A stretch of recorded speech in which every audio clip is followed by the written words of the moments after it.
Hello friends, welcome to SSC coaching centre. दोस्तों, आज की वीडियो में रीजनिंग की नंबर एनालॉजी के क्वेश्चन देखेंगे, तो पूरा वीडियो देखिएगा। चलिए स्टार्ट करते हैं। पहला क्वेश्चन है 23 का रिलेशन 13 से है तो 54 का रिलेशन किस संख्या से होगा।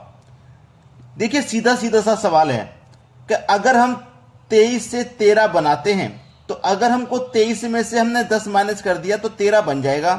बिल्कुल उसी तरीके से यहां पे भी 54 में से हम 10 माइनस कर देंगे तो कितना बन जाएगा, 44 बन जाएगा। और 44 हमारे सी ऑप्शन में दिया गया है। ठीक है, ये हमारा आंसर हो गया। अब इसी प्रश्न में एक लॉजिक और बनता है। अगर मान लीजिए कि यहां पे -10 करके आंसर नहीं बनता हमारा, तो फिर कौन सा लॉजिक लगाते, वो चीज सीखिए।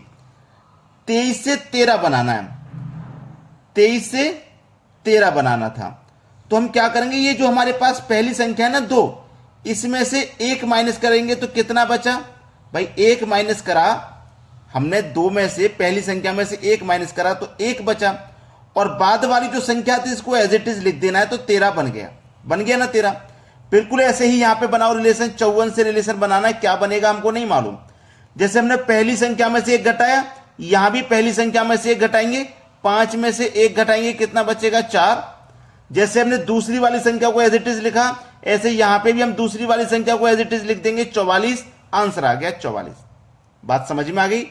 तो एग्जामिनर इस लॉजिक पे भी अगर क्वेश्चन दे देता है तो आपसे बनना चाहिए, अब छोड़ के नहीं आना है, बना के आना है, 1 नंबर पक्का करके आना है। अब देखते हैं अगला सवाल। अगला प्रश्न है, यहां पे नंबर एनालॉजी का क्वेश्चन अल्फाबेट में दिया गया है, AFKP BGLQ। अब सीधा सीधा सा सवाल है, देखिएगा।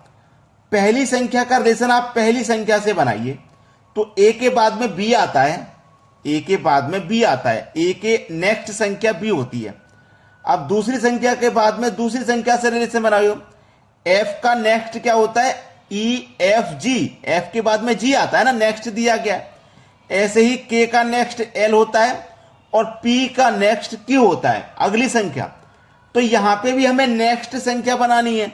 C का नेक्स्ट क्या होता है, D, H का नेक्स्ट क्या होता है, अगली संख्या I, M से अगली संख्या क्या होती है, N, और R से अगली संख्या क्या होती है, S। तो DINS, DINS पहला ही ऑप्शन है सवाल का सही जवाब। ठीक है, आप देखेंगे अगला सवाल। अगला प्रश्न है 12, 140, 156 क्वेश्चन मार्क। अब इस प्रश्न की अगर मैं बात करूं तो कम से कम 60% बच्चे तो छोड़ के चले जाएंगे कि भाई पता नहीं क्या लॉजिक लगेगा। क्यों छोड़ देंगे, इसका रीजन भी बताऊंगा। रीजन ये है कि बच्चे के दिमाग में ये है कि 12 से 140 बनाना है और बनाने की कोशिश भी करेंगे, लेकिन उनसे नहीं बन पाएगा। अगर बन भी गया तो जो रिलेशन यहां पे बना उसी रिलेशन को यहां पे लगाना है। तो जिस रिलेशन से आपने 140 बना लिया, 12 से 140 बना लिया, उसी रिलेशन से यहां पे संख्या फाइंड नहीं होगी, इसीलिए वो छोड़ के चले जाएंगे। वो ये नहीं सोचेंगे कि इसमें क्या हो सकता है, क्या दूसरा तरीका हो सकता है। दूसरा तरीका क्या है वो मैं आपको बता रहा हूं। अगर इसका रिलेशन 140 से नहीं बनता, पहली संख्या का रिलेशन दूसरी से अगर नहीं बनता, तो फिर पहली संख्या का रिलेशन तीसरी से बना लो। जब पहली का तीसरी से बनाओगे तो दूसरी का फिर चौथी से बना लेना, आंसर आ जाएगा। तो चलिए, पहली का तीसरी संख्या से क्या रिलेशन है, 12 से 156 दिया गया है, 12 का 156 दिया गया है कि नहीं, 12 का 156। अब देखिएगा सीधा सीधा, अगर मैं 12 का मल्टीप्लाई 13 से कर दूं, अगर मैं 12 का मल्टीप्लाई 13 से कर दूं तो 12 त्रिक का 36 का 6 कैरी का 3, 12 कम 12 कैरी का 3, 15 हो गया। जब मैंने पहली संख्या 12 का मल्टीप्लाई 13 से किया है, 156 मिला, तो यहां 140 है, इसका मल्टीप्लाई भी मैं 13 से ही करूंगा। जब यहां मल्टीप्लाई 13 किया तो यहां भी मल्टीप्लाई 13 कर दो। तो 13 का मल्टीप्लाई 0 से करेंगे तो 0, 13 चौके 52 का 2 कैरी का 5, 52 का 2 कैरी का 5, 13 कम 13, 13 में जोड़ देंगे 5 तो 18, तो ये 1820 जो कि पहले ऑप्शन में है, ये है बिल्कुल सही जवाब। और देखिए, एसएससी 2014 में भी ये क्वेश्चन पूछा गया। अब देखेंगे अगला सवाल। अगला प्रश्न है, ABCD और E 5 पुस्तक हैं, C D के ऊपर है, ई ए के नीचे है, डी ए के ऊपर है, बी ई के नीचे है, सबसे नीचे की पुस्तक कौन सी है?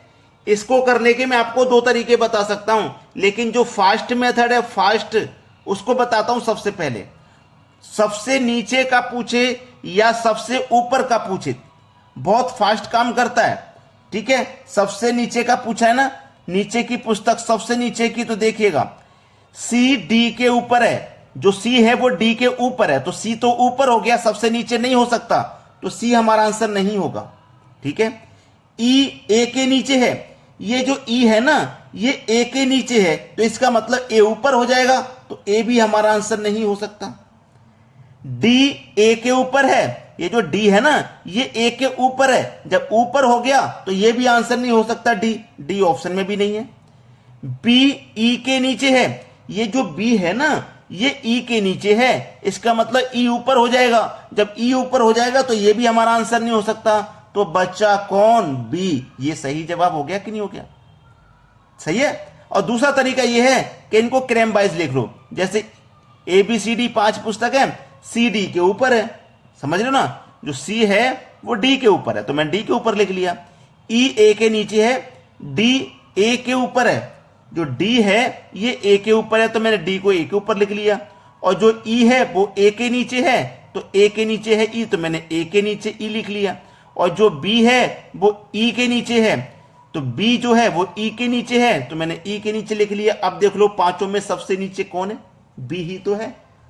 तो दोनों में से जो तरीका आपको बेस्ट लगे, ये मुझे फास्ट तरीका लगता है जो मैंने सबसे पहले बताया। अब देखते हैं अगला सवाल। अगला प्रश्न है, अब देखिए नंबर एनालॉजी हटके जो रीजनिंग के इंपॉर्टेंट क्वेश्चन है वो लेकर के आया हूं। ए और बी सी के बच्चे हैं, चलिए लिख लेते हैं। ए और बी ये दोनों, ए और बी ये दोनों सी के बच्चे हैं, सी के बच्चे हैं, है ना, सी के बच्चे हैं, लेकिन सी इनका पिता है या माता है ये कंफर्म नहीं कहा गया।